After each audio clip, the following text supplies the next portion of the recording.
Hi, I'm Cherie Cito at Sydney Stretch Therapy. This is a little drill I do for myself to get my back in the best position for a pancake. Now, a lot of people love going forward, but all they do is actually bring their head down, and what happens is their back completely rounds out.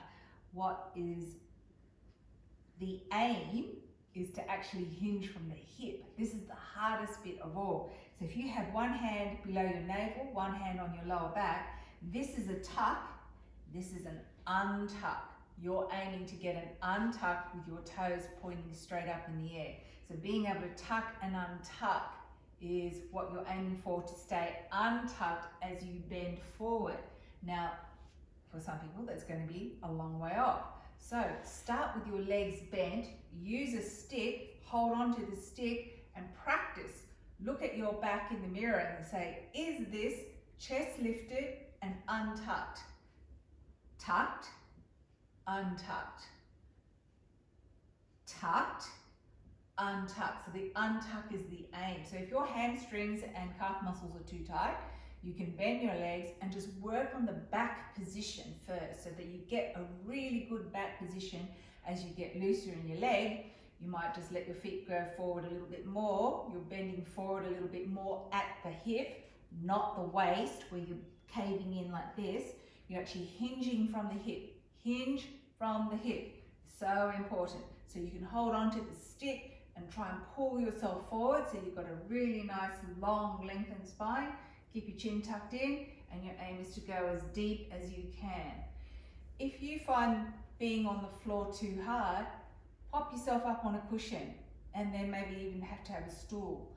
That's okay to start there. Use gravity to feed you back to forward in a straight back. So eventually you want to be able to put your feet on the stick, hold on to the stick, lift the chest, take a breath, relax.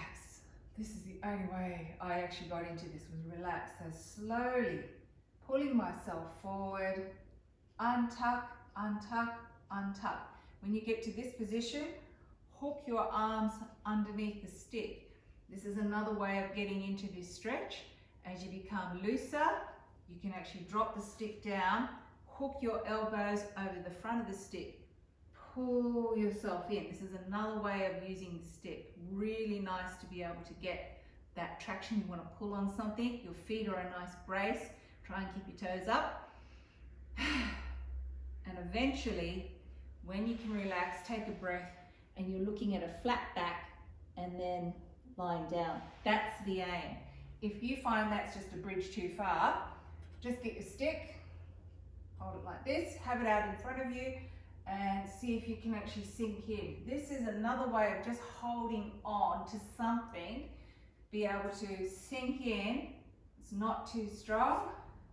Then if you want to go further, then lower yourself down, and it's a drill. So you're feeling what you want to do with this long stick. Makes it useful. So then, you could change it and bring it over here and do a forward bend over a straight leg. But you've got something to give you height so that you actually don't get caved in. I'll show you from the other side. Take a breath, and I'll just hold up here. So watch the hinge of the hip. I'm folding myself down and keeping my back straight. Keep the toes up.